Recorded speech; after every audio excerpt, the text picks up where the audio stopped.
Alright, Spooky Gang, buckle up. We're about to cover one of the most twisted and emotionally charged horror flicks of the year with the movie Bring Her Back. This one isn't just about jump scares, it's about grief and the terrifying things that we'll do to rewrite the past. But before we begin this review, y'all go ahead and subscribe to your boy. It will mean the world to me. I just want to continue to build this horror community that we have here. So yeah, y'all go ahead and do that, like the video, and without further ado, we'll go ahead and jump into this review right now. So boom, Bring Her Back was released just a few short months ago, right at the end of May, and is directed by Danny and Michael Filippo. So we kick things off in the very first moments of the movie. We have step-siblings Andy, played by Billy Barrett, and Piper, played by Sora Wong. And they discover their father dead on the shower floor, which pretty much triggers their journey into the foster care system. So moving forward into the movie, the siblings get placed with Laura, played by Sally Hawkins, and she's a bereaved former social worker. And they're hoping for a nice new stable environment with Laura now. But as you see almost from the very beginning, it is clear that Laura is taking more of a liking to Piper than she is with Andy. The siblings soon after then meet Oliver, and he's a mute boy that lives with Laura. And it's apparent immediately that something isn't quite right about Oliver, like from his eating tendencies to the way that he just stares blankly into space. Just pretty much the kid's not right.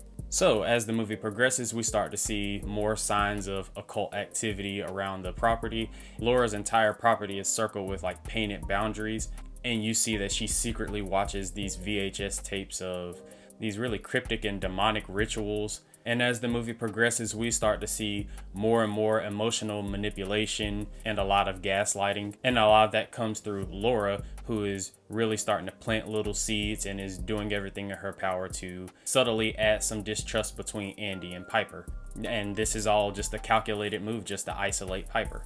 So then as we get a little further into the climax of the movie, we then find out that Laura isn't watching, this demonic chilling VHS tape just to be watching it. No, she has full intents and purposes of reviving her daughter, and the whole reason why she needs to revive her daughter and why she was a bereaved social worker to begin with is because her daughter drowned in the backyard in the pool. So her whole goal was to bring her back alive. And then through some levels of Andy's research and obviously plot development, we then find out that Oliver is a boy who was kidnapped just a few weeks earlier, had been missing, and there had been, missing posters and all that good stuff out for him. But, the way Laura had him, she had his head shaved, and for the ritual to actually work, a demon was put inside of Oliver. The demon has to have some type of human host, and what he has to do is consume Laura's dead daughter's body and then basically in a way transfer that over to Piper. And Andy realizes this danger, so he goes and gets the social worker who placed them with Laura. And then when the social worker gets out there, Laura straight up kills her and then ends up drowning Andy in the pool of water that was out there by the social worker, Wendy. And from that point, Laura then drags Piper over into the pool so she can go ahead and try to complete the ritual. Piper fights back and calls her mom, which is pretty much the result of some foreshadowing earlier in the movie where Laura was talking about how she would do anything to be called mom again.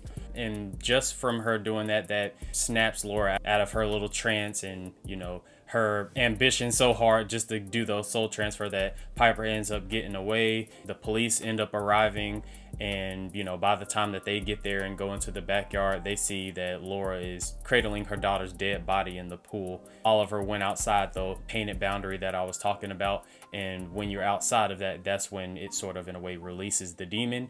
And so Oliver ends up getting the demon released from him, and he gets taken into custody and eventually reunites with his family. And for the most part, that pretty much wraps the movie up. So when it comes to the horror style of this movie, is really built on a slow burn dread and psychological tension. There really isn't any jump scares. There's a heavy emphasis on atmosphere and practical effects, which we all know that I love. And really, like I said, driving home that unsettling atmosphere. And that is one thing that I really want to credit Danny and Michael Filippo for.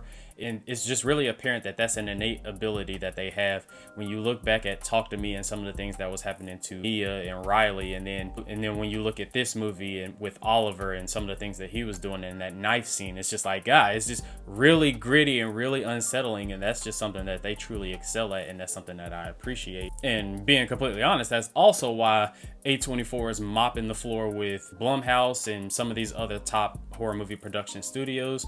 Probably dive into that a little bit more at a later date, but yeah, anything that sounds like it's relatively good nowadays, it seems like it's coming from A24.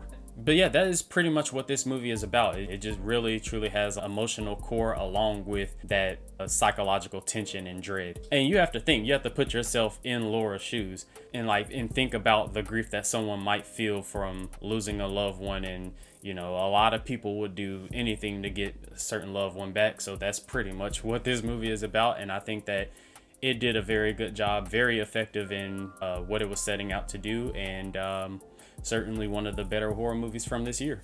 And so with that being said, now it is rating time. And just another quick breakdown for like how the rating system works. It is a 1 through 10 rating, but the way we get to the 1 through 10 is you have 1 through 5 from a technical aspect and 1 through 5 from a how much you like the aspect. Personally, in my rating system, I feel like that helps you give a little bit of both, because if we're being honest, a lot of horror movies, not necessarily saying this one, but just like when we think about our general horror movie, they're not really just the most technically sound horror movies ever, but we might love it a whole lot, and that's why it might be in that 8 or 9 or 10 out of 10 range. You see what I'm saying?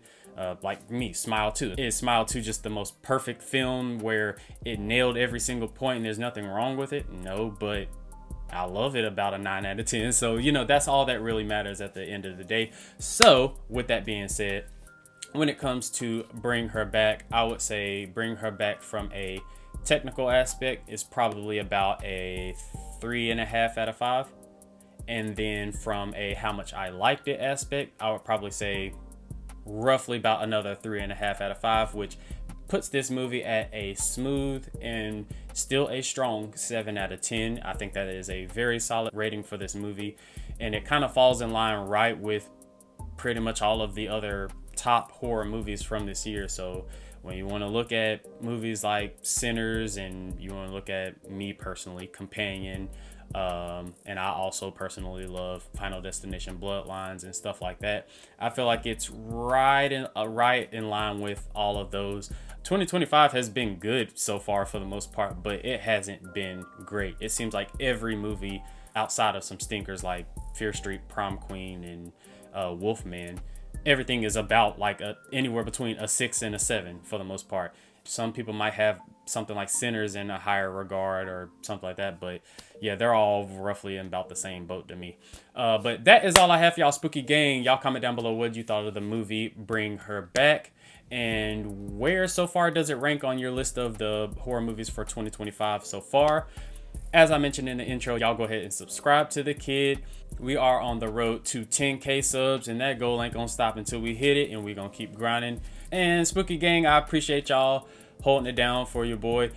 It's been 3 weeks since I uploaded a video. I was on vacation, and it was a well-needed vacation, and I enjoyed every bit of it.